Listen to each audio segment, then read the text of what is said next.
Hello everyone, कैसे हैं आप लोग। उम्मीद है आप सब जो है बिल्कुल स्वस्थ होंगे। देखिए, हम लोग पिछले क्लास में टाइप्स ऑफ कैपेसिटर पढ़ रहे थे, जिसमें पैरेलल प्लेट कैपेसिटर पढ़े थे, स्फेरिकल और सिलेंड्रिकल बचा हुआ था। जैसा कि मैंने आपको बतलाया था कि जो एनसीईआरटी सिलेबस है उसमें केवल पैरेलल प्लेट कैपेसिटर ही पढ़ना है, और एक जो सिंगल स्फीयर के लिए, सिंगल कंडक्टर के लिए कैपेसिटेंस जो बतलाए थे, याद होगा 4 पाई एप्सिलॉन नॉट आर, वही पढ़ना है। इसके बाद वो सीधे energy stored in capacitor and grouping of capacitor बोलता है। डाइलेक्ट्रिक एंड पोलराइजेशन पढ़ाने के बाद वो सिलेबस को एंड कर लेता है। लेकिन जब आप कॉम्पिटिटिव एग्जाम्स के क्वेश्चन को देखेंगे तो वो स्फेरिकल प्लेट कैपेसिटर से भरा हुआ रहता है, सिलिंड्रिकल प्लेट भी रहता है, मतलब ऑल टाइप्स ऑफ क्वेश्चन रहता है। तो कोई बात नहीं, हम लोगों को तो टोटल सिलेबस तो कवरेज करना ही है।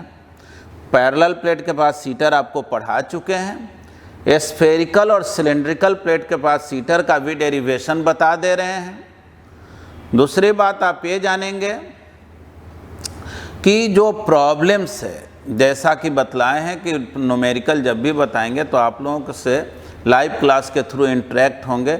अभी कुछ बच्चे बतलाते हैं कि उनको नेटवर्क प्रॉब्लम वगैरह होने पर थोड़ा सा वीडियो देखने में दिक्कत होता है, तो हम लोग उसको चेंज किए हैं, स्टोर में ले जा करके उसको शिफ्ट किए हैं वीडियो को। शायद उसके कारण आपका थोड़ा डेटा कम खर्च हो, लेकिन अब उसका जैसा भी होगा आप मुझे रिस्पॉन्ड करेंगे, बतलाएंगे। चलिए अब आगे हम लोग सीखते हैं। बहुत छोटा छोटा टॉपिक है तो हम उसको छोड़ना बिल्कुल नहीं चाह रहे हैं, और उसको छोड़ना उचित भी नहीं है, क्योंकि उससे आपके एग्ज़ाम में क्वेश्चन तो आता ही है, भले वो एनसीईआरटी बुक में जो है स्फेरिकल प्लेट सिलिंड्रिकल प्लेट अलग से पढ़ाया हुआ नहीं। तो ठीक है, स्फेरिकल कैपेसिटर, देखिए आप तो जानते हैं कैपेसिटर में 2 प्लेट लेना होता है, तो इसमें भी जो है हम लोग 2 प्लेट लेते हैं, यानी 2 स्फीयर लेते हैं, 2 कंसेंट्रिक स्फीयर लेते हैं, ठीक ना। स्टडी मटेरियल में आप देखेंगे, आप लोगों को अपलोड भी किया गया है स्टडी मटेरियल को, और आप चाहेंगे तो उसे स्टडी मटेरियल से भी नोट्स को तैयार कर सकते हैं, और आप अपना वीडियो से जो नोट्स तैयार करते हैं वो तो करेंगे ही, वो आदत में डालना है। जैसे समझिए कि क्लास कर रहे हैं तो कुछ लिखना तो ज़रूरी है ना, ठीक। तो हम लोग 2 कंसेंट्रिक स्फीयर लिए। अब क्या करते हैं, जैसा कि आप जानते हैं कि कैपेसिटर के केस में एक को प्लस क्यू चार्ज, दूसरे को माइनस क्यू चार्ज दिया जाता है। तो 2 कंसेंट्रिक स्फीयर लिए। देखो, अंदर वाला जो स्फीयर है ना, ये सॉलिड भी हो सकता है, हॉलो भी हो सकता है, लेकिन ये जो आउटर स्फीयर है, बड़ा वाला स्फीयर है, ये तो गारंटी है कि इसको तो हॉलो ही होना पड़ेगा, है ना, इसको हॉलो ही रहना पड़ेगा।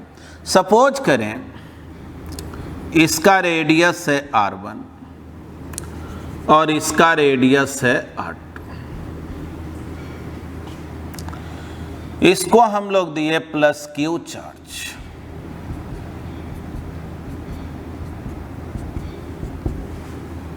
और इसको दिए माइनस क्यू चार्ज।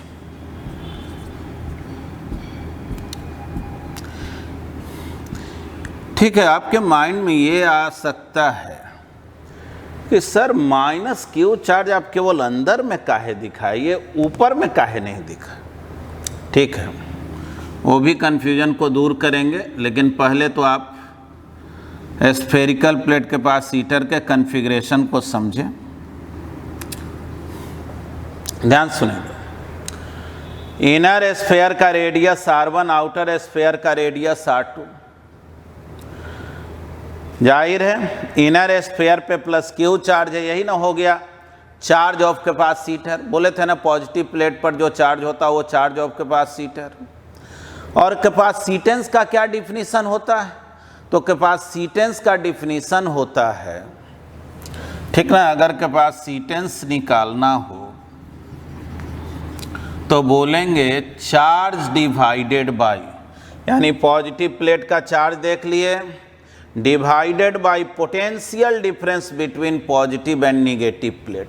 सपोज करो ये जो पॉजिटिव प्लेट है इसको हम M बोल रहे हैं और ये जो निगेटिव प्लेट है इसको N बोल रहे हैं, यानी इनडायरेक्टली जैसे निकालना तो है पॉजिटिव और निगेटिव के बीच पोटेंशियल डिफरेंस, यानी कहो मुझे निकालना है M और N के बीच पोटेंशियल डिफरेंस, दोनों प्लेट के बीच पोटेंशियल डिफरेंस है ना, ये Q divided by potential difference को ही हम लोग कैपेसिटेंस बोलते हैं।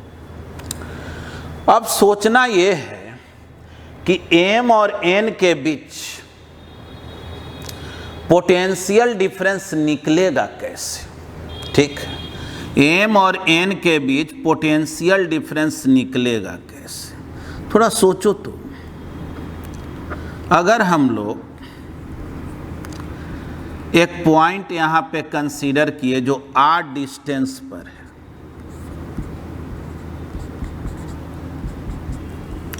हाँ देखेंगे R डिस्टेंस पर एक हम लोग पॉइंट लिए, स्मॉल R डिस्टेंस पर, देखना तो इस पॉइंट पर अगर कोई पूछे कि इलेक्ट्रिक फील्ड इंटेंसिटी कितना होगा और किस डायरेक्शन में होगा, तो आप जानते हैं कि कोई भी पॉजिटिवली चार्ज स्फीयर हो तो lines of force all direction में ओरिजिनेट होता है, यानी इलेक्ट्रिक फील्ड का डायरेक्शन इधर होगा। और ये हॉलो स्फीयर है, आप ऑलरेडी गॉस लॉ में पढ़े थे कि हॉलो स्फीयर के इन साइड के कोई भी पॉइंट पर इलेक्ट्रिक फील्ड जीरो होता है। हॉलो स्फीयर के इन साइड के कोई भी पॉइंट, यानी यहां जो इलेक्ट्रिक फील्ड होगा R डिस्टेंस पर, R डिस्टेंस पे जो इलेक्ट्रिक फील्ड होगा जाहिर है वो इस स्फीयर के कारण होगा। अब चाहे हॉलो स्फीयर हो या सॉलिड स्फीयर हो, देखो याद रखना कोई भी मेटल स्फीयर होता है ना, जाहिर है कंडक्टिंग ही है, मेटल स्फीयर पे जो भी हम चार्ज देते हैं तो चाहे वो हॉलो रहे या सॉलिड रहे, वो चार्ज उसके आउटर सरफेस पे डिस्ट्रीब्यूट हो जाता है। तो चार्ज इसके आउटर सरफेस पे डिस्ट्रीब्यूट है। अब कोई पूछे कि बतलाव इस पॉइंट पर, मान लो इस पॉइंट को हम P बोलें, इलेक्ट्रिक फील्ड क्या होगा, इलेक्ट्रिक फील्ड एट P, तो हम लोग तो बोलेंगे कि भाई देखो फॉर्मूला से जानते हैं कि हॉलो स्फीयर हो या सॉलिड स्फीयर हो, आउटसाइड में जो इलेक्ट्रिक फील्ड होता है 1/4 pi epsilon nought Q by R square.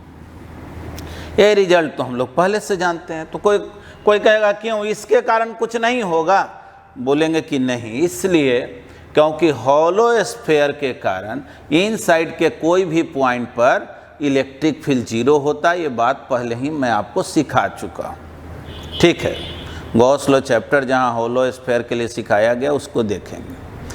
अब potential difference between M and M, potential difference between positive and negative plate. तो पॉजिटिव निगेटिव प्लेट के बीच जब पोटेंशियल डिफरेंस देखना होगा तो इलेक्ट्रिक फील्ड मालूम है।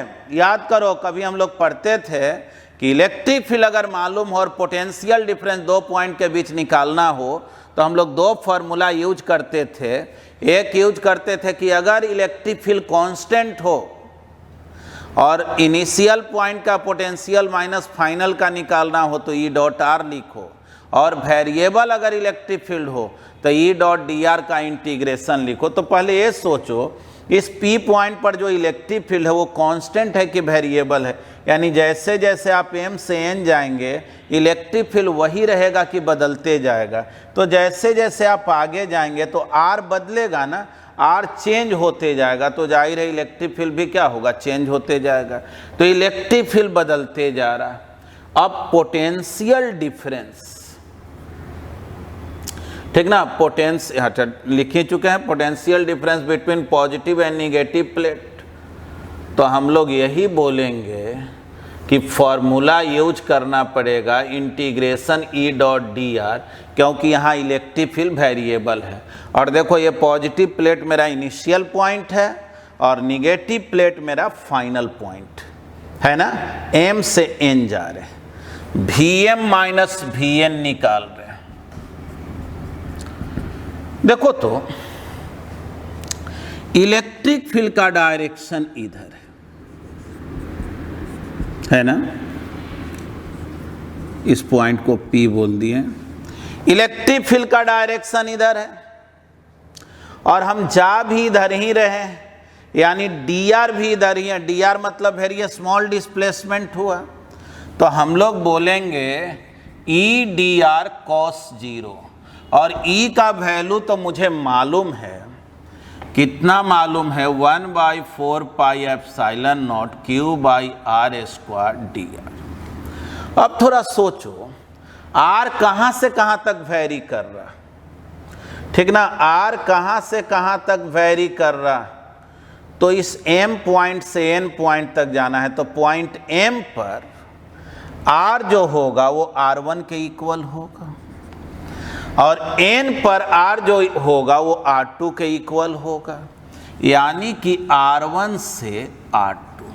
थोड़ा समझ लें फिर से, स्मॉल r क्या है, तो बोलेंगे स्मॉल r जो है सेंटर से P पॉइंट का डिस्टेंस है, और हमको जाना है M से N तक।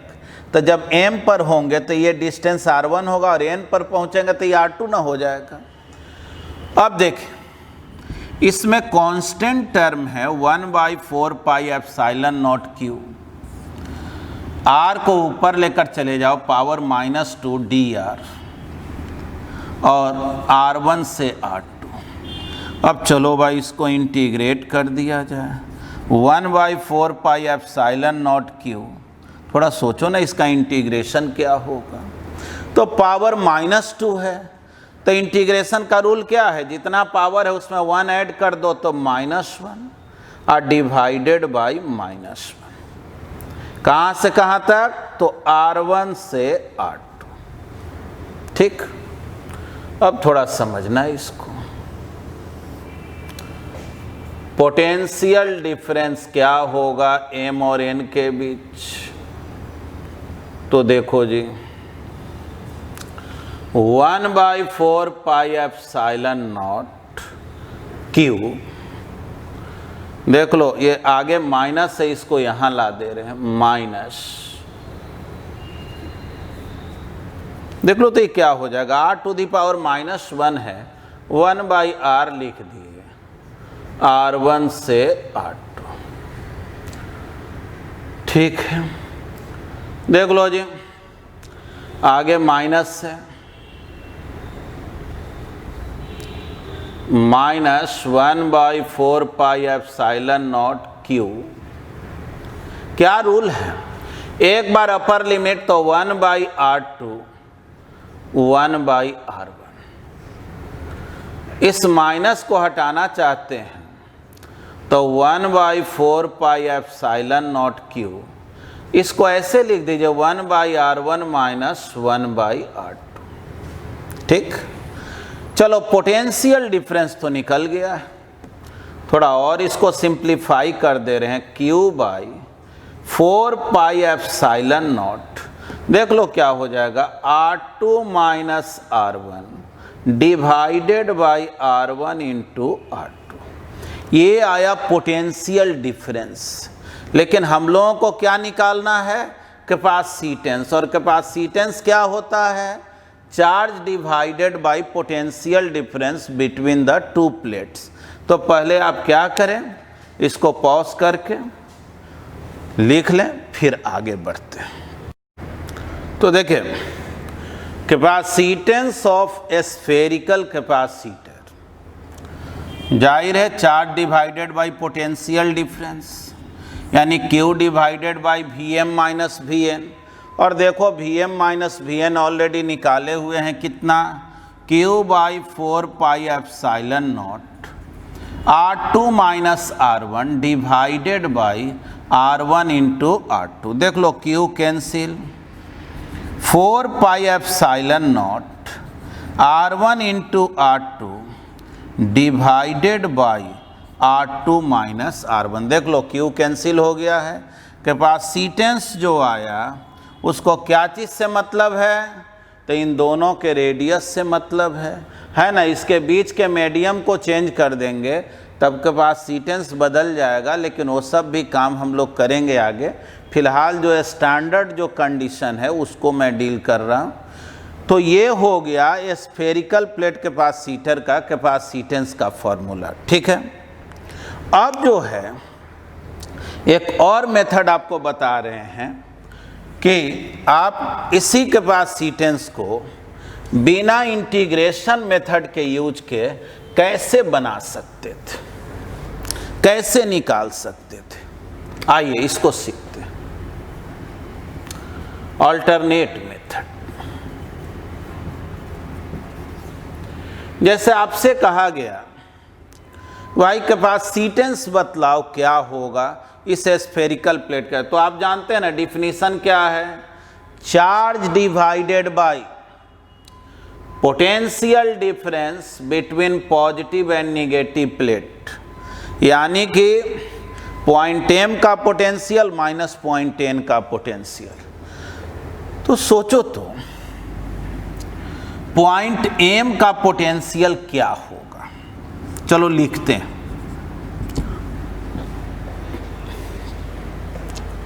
ठीक ना, पोटेंशियल वाला जो लेक्चर सिखाए हैं उसमें सब बात सिखाए हुए हैं, ध्यान से देखेंगे।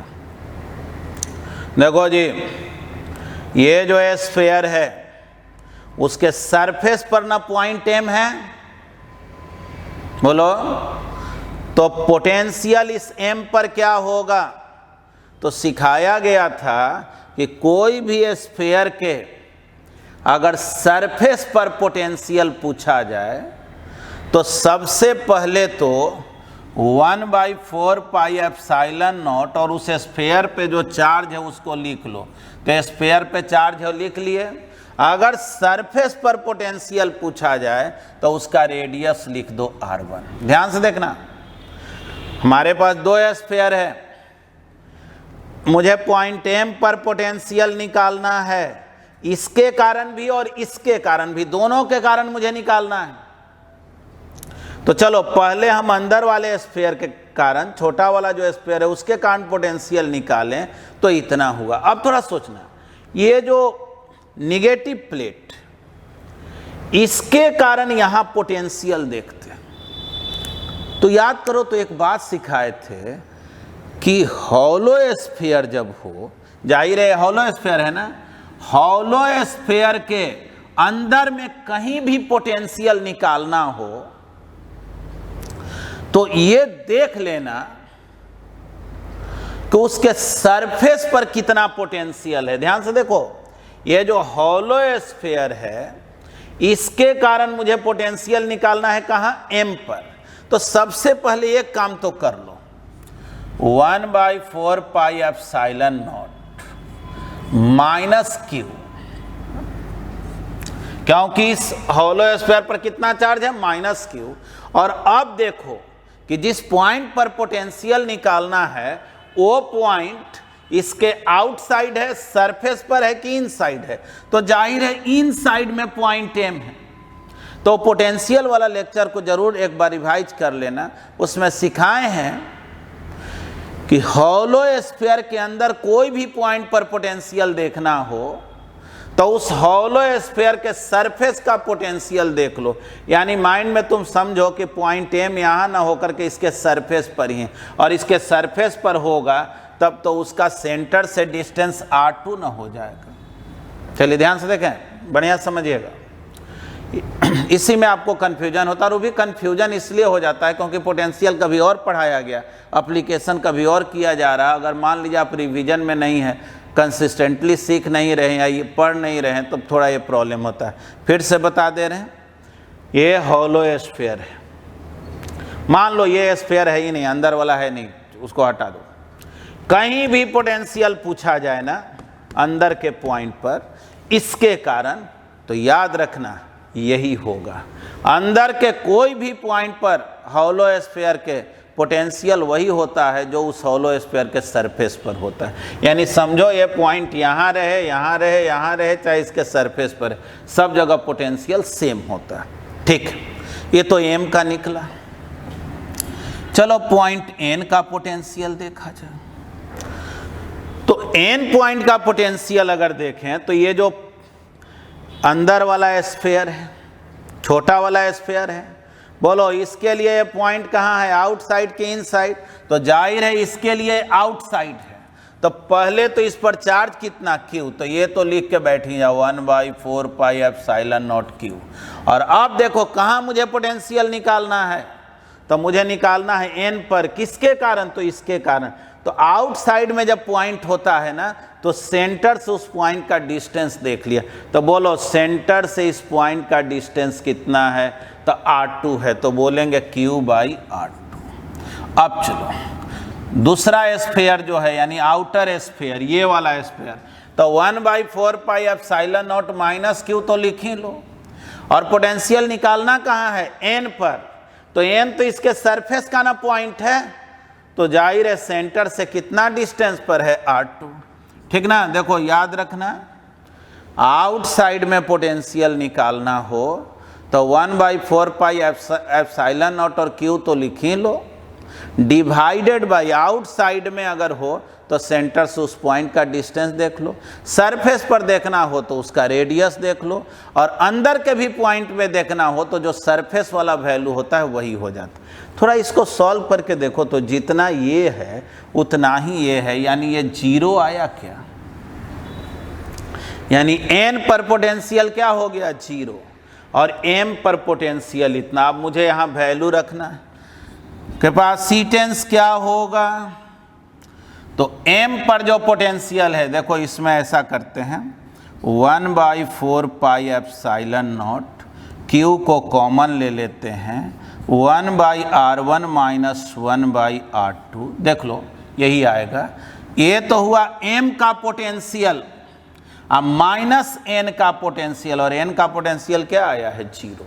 इस स्फीयर का पोटेंशियल आ गया, मतलब इस पॉइंट पर 0 आ गया। इसके सरफेस के कोई भी पॉइंट पर टोटल पोटेंशियल देखेंगे तो ये दोनों मिल करके कितना दे रहा है, 0, जो कि अभी हम लोग समझे भी। अब क्या करना है, देख लो ना, क्यू क्यू कैंसिल है, 4 पाई एप्सिलॉन नॉट ऊपर चला जाएगा। देखो तो ये वही रिजल्ट आ गया क्या, यहाँ एलसीएम लेंगे R1 R2, तो R1 R2 ऊपर चला जाएगा, एक स्टेप कैलकुलेशन में छोड़ दिए हैं, R2 माइनस R1। देख लो तो ये जो मेथड है इसमें तो कोई इंटीग्रेशन का भी ज़रूरत नहीं है और आसान है। हाँ, हो सकता है कि कुछ लोग पोटेंशियल का लेक्चर नहीं पढ़े हो तो उनको थोड़ा समझने में दिक्कत हो, लेकिन है तो ये बहुत सिंपल ही, उसको थोड़ा देख लेंगे तो फिर दिक्कत नहीं होगा। तो चलिए अब इसको भी जो है ना पॉज करके आप लोग लिख लें।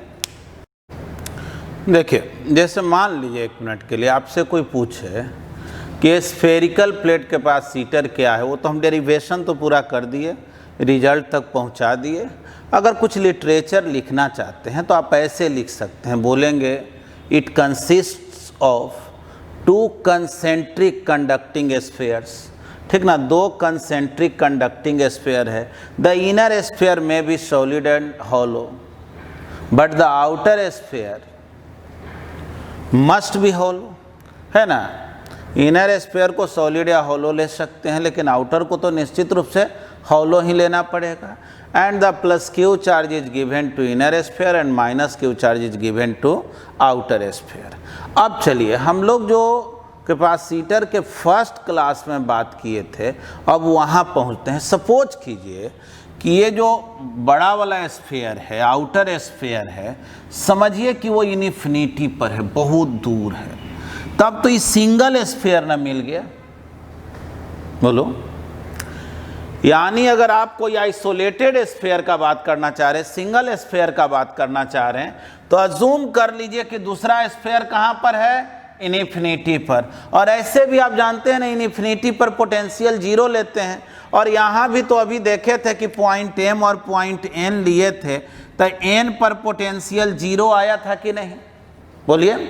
यानी कि जब हम लोग सिंगल स्फीयर का बात करते हैं, मान लो केवल r1 रेडियस के स्फीयर का बात कर रहे हैं, और जो r2 रेडियस का स्फीयर है वो कहाँ है, इन्फिनिटी पर। यानी समझो r2 जो है वो टेंड्स टू इन्फिनिटी है। तो अब कोई पूछे कि बतलाव कैपेसिटेंस क्या होगा, तो जैसा कि आप पढ़े हैं कि कैपेसिटेंस जो होता है स्फेरिकल प्लेट कैपेसिटर का क्या होता है, 4 पाई epsilon not r1 into r2 divided by r2 minus r1। अभी आप पढ़े हैं ना, तो देखिए आप इसी को ऐसे भी लिख सकते हैं 1/4 पाई एप्सिलॉन नॉट r1, और देखो r2 को नीचे लाके डिवाइड कर दें, तो डिवाइड करेंगे तो r2/r2 तो 1 हो गया, माइनस r1/r2। थोड़ा सोचो तो, अगर r2 इन्फिनिटी है तो r1/r2 something by infinity zero ना हो गया। यानी बोलेंगे क्या कि when r2 tends to infinity या r2 is infinity, then r1/r2 tends to zero. यानी इसके जगह जीरो लिखना होगा। तो बतलाओ तो कैपेसिटेंस क्या आ गया। यानी ये वही रिजल्ट आया ना जो हम लोग कैपेसिटर के फर्स्ट क्लास में पढ़े थे कि सिंगल कंडक्टर जब भी रहे तो कैपेसिटेंस का फॉर्मूला होता है 4 पाई एप्सिलॉन नॉट r1।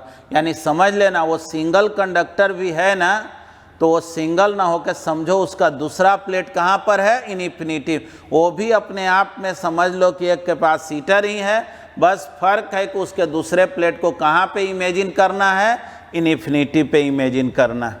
ठीक है, तो चलिए यहाँ तक तो हम लोग सीखे स्फेरिकल प्लेट से रिलेटेड। आगे हम लोग बात करते हैं सिलिंड्रिकल प्लेट कैपेसिटर का। हाँ, एक बात और, आप में से कुछ स्टूडेंट को लगेगा कि आपने सर एक क्वेश्चन कहा था कि अच्छा ये माइनस क्यू चार्ज दिए जो अंदर ही क्यों आया। तो ऐसा करते हैं, थोड़ा उसको भी एक्सप्लेन कर देते हैं, वो इंडक्शन इफेक्ट पर बेस्ड है, और तब आते हैं सिलिंड्रिकल प्लेट पे। तब तक आप पॉज करके इसको लिख लें।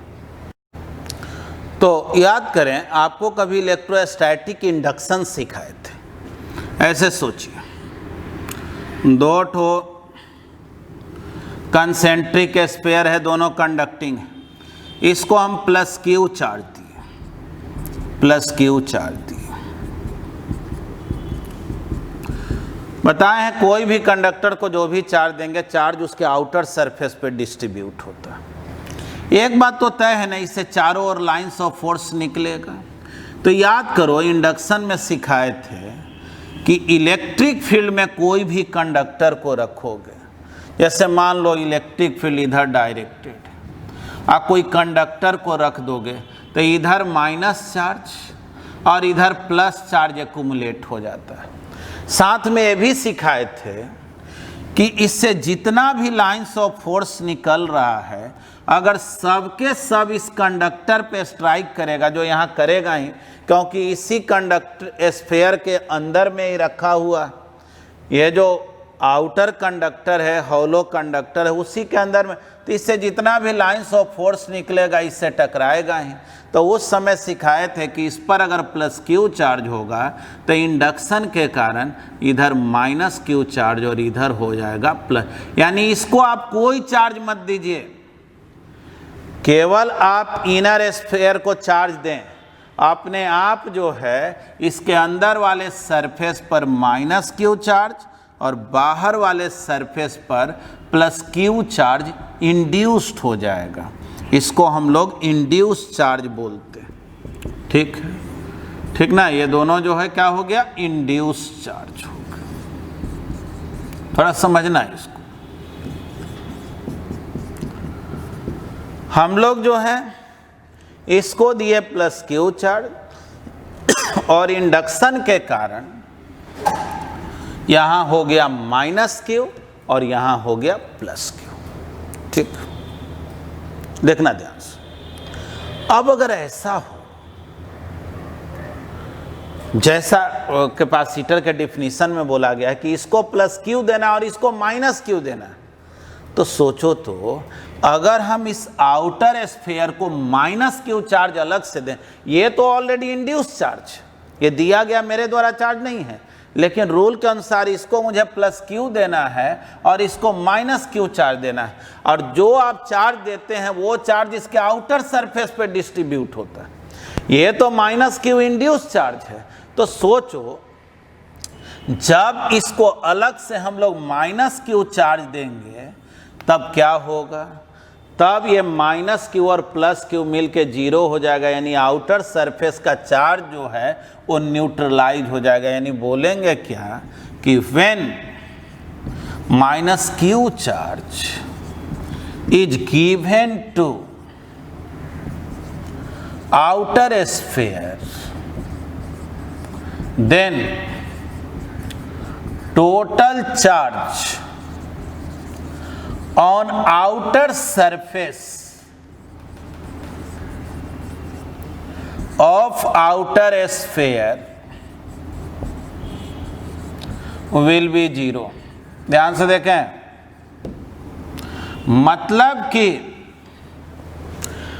अगर आप इसको माइनस क्यू चार्ज देंगे तो कोई भी कंडक्टर को जो भी आप चार्ज देते हैं वो आउटर सरफेस पे, तो आउटर पे पहले से प्लस क्यू और माइनस क्यू देंगे तो टोटल मिलके क्या हो गया, जीरो।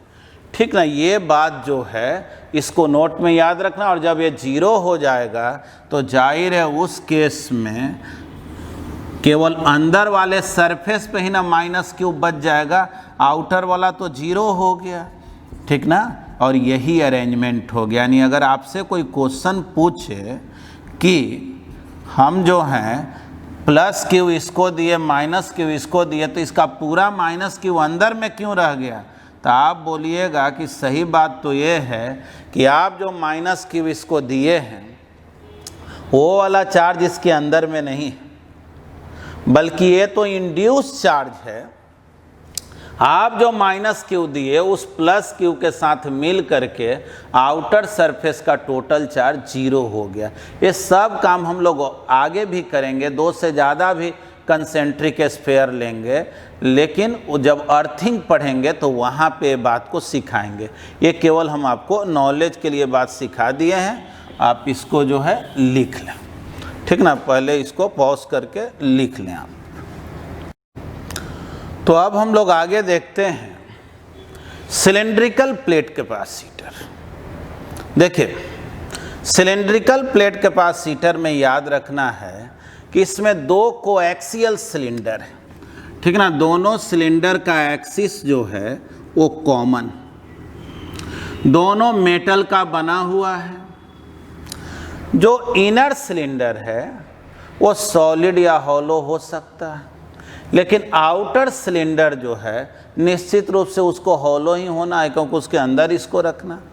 ठीक ना, अगर एग्जाम में लिटरेचर इसका लिखना हो कंस्ट्रक्शन के बारे में तो बोलेंगे it consist of two concentric coaxial cylinders, the inner cylinder में बी सॉलिड और hollow but the outer cylinder must be hollow. Plus Q charge is given to inner cylinder and minus Q charge is given to outer cylinder। ठीक, suppose करो कि जो inner cylinder है इसका radius A, inner cylinder का radius A और outer cylinder का radius B। ठीक ना, इनर सिलेंडर को दिए प्लस क्यू चार्ज,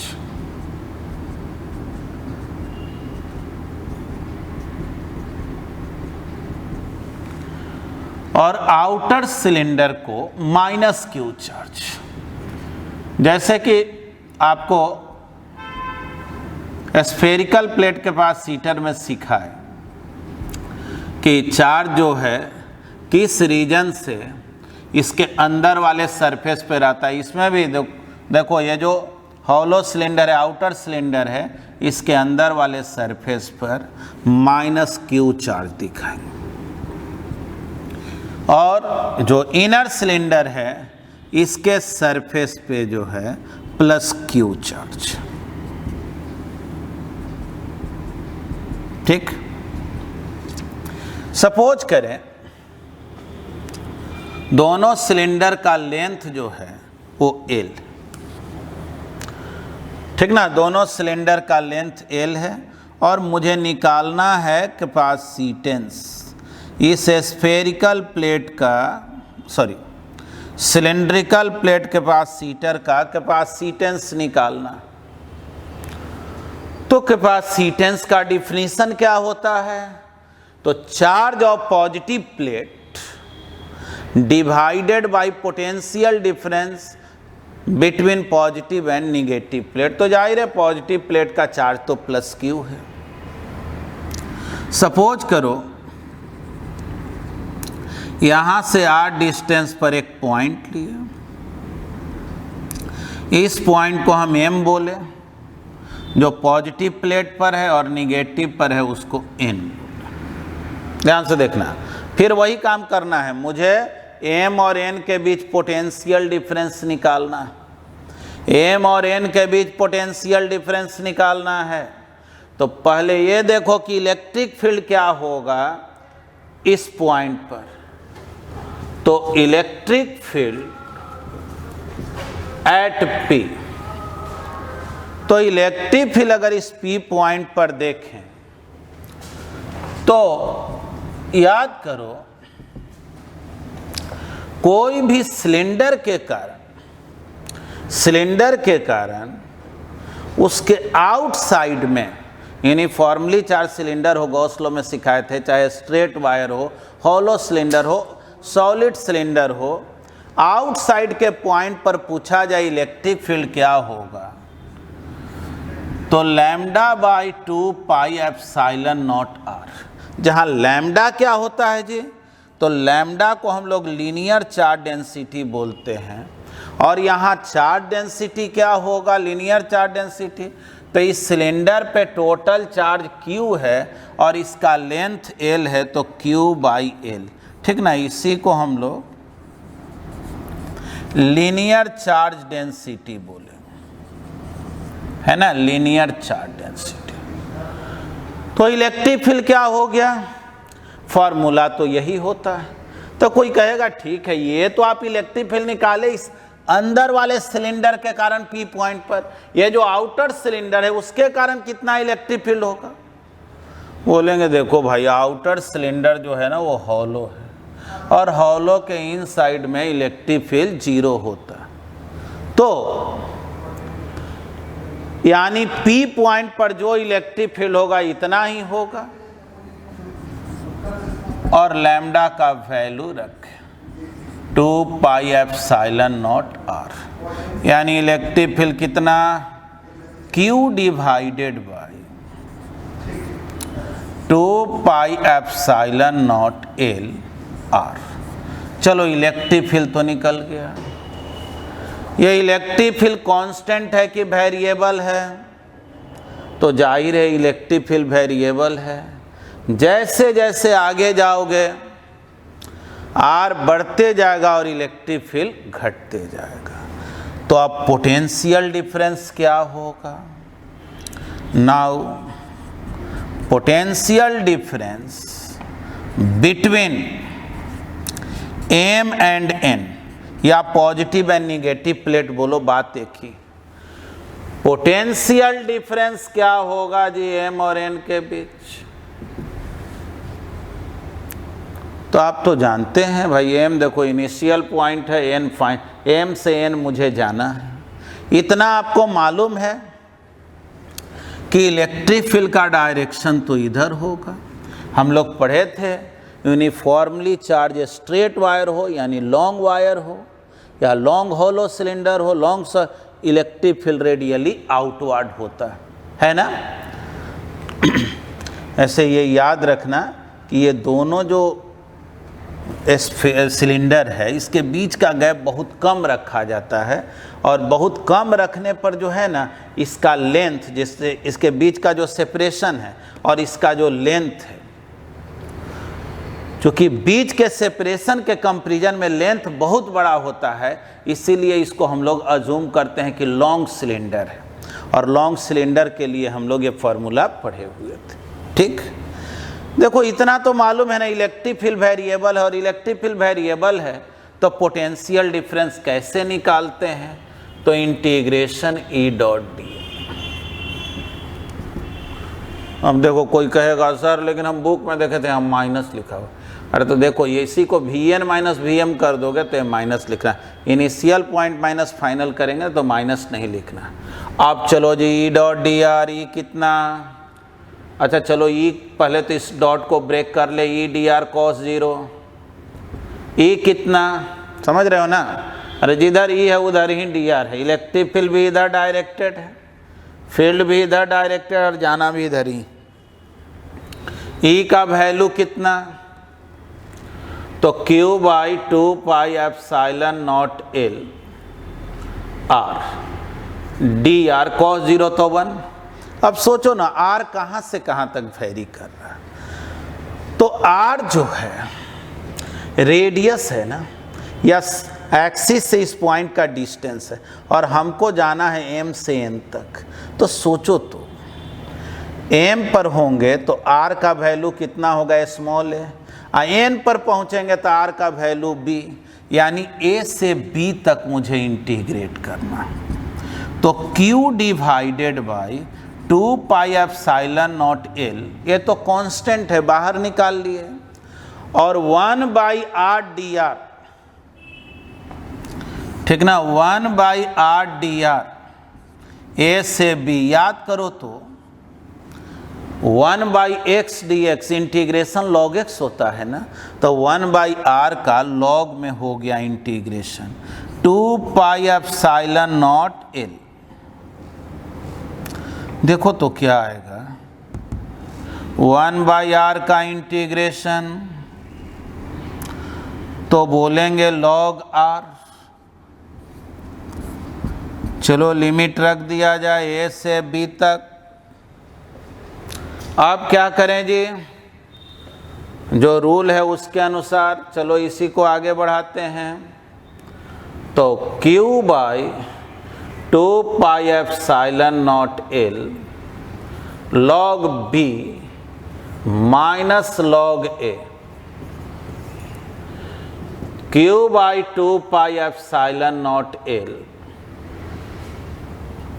क्या आ गया, log M minus log N, log M by N होता है, बस बन तो गया, Vm माइनस Vn निकल गया जी। निकालना क्या है, तो निकालना कैपेसिटेंस, कैपेसिटेंस क्या होगा, बोलेंगे कैपेसिटेंस होगा charge divided by potential difference.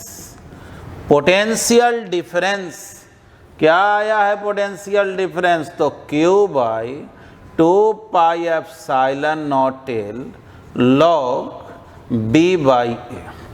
देखो Q गायब हो गया, कैपेसिटेंस क्या हो गया, 2 पाई एप्सिलॉन नॉट L ऊपर चला गया, और लॉग B बाई A, या इसी लॉग को हम लोग ln भी लिख देते हैं, लॉग E रहता है ना तो आप ln लिख सकते हैं, B बाई A, यही आ गया कैपेसिटेंस का वैल्यू, सिलिंड्रिकल प्लेट कैपेसिटर रहे तो। और एक बात समझें, अगर कोई बोले ना कि भाई इनर सिलेंडर के रेडियस को हम डबल कर दिए और आउटर के भी रेडियस को डबल कर दिए, बतलाव कैपेसिटेंस पर क्या फर्क पड़ेगा, तो सोचो ना, अगर A को भी 2A कर दिए, B को भी 2B, तो 2 कैंसिल, यानी कि कैपेसिटेंस पे कोई इफेक्ट पड़ने वाला नहीं। अगर बदलना है, कैपेसिटेंस को बढ़ाना है, तो थोड़ा सोच लो, A का वैल्यू जितना ही कम रहेगा, लॉग B बाई A का वैल्यू उतना ही ज़्यादा होगा, और ये जितना ज़्यादा होगा कैपेसिटेंस उतना कम हो जाएगा। थोड़ा समझना, b/a का वैल्यू जितना कम रहे तो जाहिर है log b/a उतना ही कम होगा, तो कैपेसिटेंस ज़्यादा होगा। यानी कोशिश करना है कि b और a का रेशियो जितना कम रहे, यानी गैप जितना ही कम रहेगा तो b और a का रेशियो b/a उतना ही कम होगा ना। तो उस केस में जो है आप लार्ज कैपेसिटेंस को ऑब्टेन, यानी आप दो सिलेंडर को लें और दोनों को बिल्कुल क्लोजली रख दें। एक तो फ़ायदा ये होता है कि इलेक्ट्रिक फील्ड जो एग्जिस्ट करता है बस इसी रीजन में, आउटसाइड में फील्ड एग्जिस्ट नहीं करता है। यानी जितना भी इलेक्ट्रिक फील्ड एनर्जी है वो बस इतना ही कम स्पेस में स्टोर्ड हो पाता है। तो चलिए, ये तो हम लोग तीनों टाइप्स ऑफ कैपेसिटर को पढ़ लिए। पिछले दिन पढ़े थे पैरेलल प्लेट कैपेसिटर, अभी हम लोग पढ़े आज के क्लास में स्फेरिकल प्लेट कैपेसिटर और सिलिंड्रिकल प्लेट कैपेसिटर। आगे हम लोगों को सीखना है कि कैपेसिटर में कितना एनर्जी स्टोर्ड होता है, एनर्जी स्टोर्ड इन कैपेसिटर सीखना है। उसके बाद हम लोगों को सीखना है कि कैपेसिटर को सीरीज पैरेलल में कैसे कनेक्ट करते हैं। फिर जो है डाइलेक्ट्रिक पोलराइजेशन पढ़ेंगे। थोड़ा बहुत आपको कोरोना डिस्चार्ज से रिलेटेड जो है कंसेप्ट भी लिखवा देंगे, बता देंगे। और उसके बाद थियोरिटिकली जो है ये टॉपिक फिनिश होगा। लेकिन आप ये जानिए कि इसमें इतना ज़्यादा टाइप्स ऑफ प्रॉब्लम है, इतना कुछ, बैटरी का यूज़ सीखना है, चार्ज डिस्ट्रीब्यूशन सीखना है, ग्रुपिंग ऑफ कैपेसिटर में भी बहुत सारा टाइप्स है। मतलब ये पेशेंस रख के सीखना है इस चैप्टर को। थियोरेटिकली ये बहुत ही छोटा टॉपिक है, न्यूमेरिकली जो है एक बहुत फास्ट टॉपिक है।